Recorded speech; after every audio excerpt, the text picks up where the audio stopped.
আল্লাহর নবীর চাচা আবু তালেব ইন্তেকাল করছে। নবীজি অনেক কষ্ট পাইছে চাচার বিরহে। এর 5 দিন পরে নবীজির স্ত্রী একমাত্র বিবি খাদিজা রাদিয়াল্লাহু তাআলা আনহা উনি ইন্তেকাল করছে।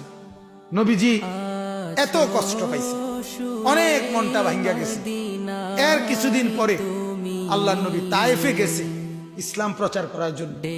সেখানে তায়েফের একটা লোক ঈমান আনে নাই, বরং তো পাথর মাইরা ছেলে পেলে দিয়া বাচ্চাদেরকে দিয়ে পাথর মেরে একেবারে পুরা শরীর রক্তাক্ত করে ঝাঁঝরা করে তারা গেছে। এই আল্লাহর নবী যখন তায়েফ থেকে মক্কায় ফিরে আসছে, মক্কার কাফের কুরাইশরা নবীজিকে বলতেছিল, মুহাম্মদ তুমি যে বলো ইসলাম প্রচার করো, আল্লাহ তোমার সাথে আছে, কও যে তুমি আর কত বেজ্জতি হইবা, তুমি কোন যুক্তিতে বলো তোমার লগে আল্লাহ আছে? আল্লাহ তোমার লগে থাকলে তোমার এরম বেজ্জতি করে মানুষ।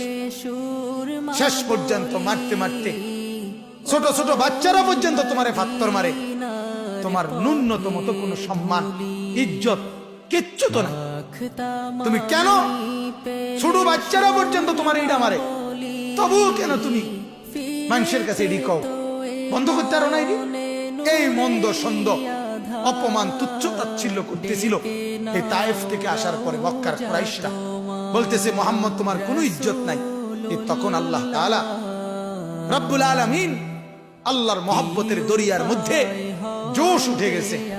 আল্লাহ বলছে, দোস্ত বন্ধু, ওরা বলছে আপনার বুঝি কোনো মর্যাদা নাই, আমি বুঝি আপনার সঙ্গে নাই, চলেন মর্যাদা কাকে বলে আমি দেখাই, সম্মান কাকে বলে আমি দেখাই। এরপরে আল্লাহ তাআলা নবীজি সাল্লাল্লাহু আলাইহি সাল্লামকে জমিন থেকে এক রাতে কিছু অংশে আল্লাহ তাআলা 7 আসমানের উপরে, তারও কোটি কোটি গুণ উপরে সিদরাতুল মুনতাহা, তারও কোটি কোটি গুণ উপরে আল্লাহ পাকের আরশ, আর আল্লাহ তাআলার আরশের উপরে নবীজিকে নিয়ে দাঁড় করাইছেন। নবীজি যেখানে গিয়ে দাঁড়াইছেন সেখানে তিনি ছাড়া তার উপরে শুধু আল্লাহ, আর কোন মাখলুক ছিল না। আল্লাহ তাআলা বলেন, বন্ধু এমন মর্যাদায় আপনাকে আনলাম যে মর্যাদায় আপনি ছাড়া আমার গোটা কায়নাতের কোন সৃষ্টি আসেও নাই, আসবেও না, আসার কল্পনাও করতে পারে। আপনাকে আমি ওই সম্মান দেখাই, ওই ইজ্জত দেখাই।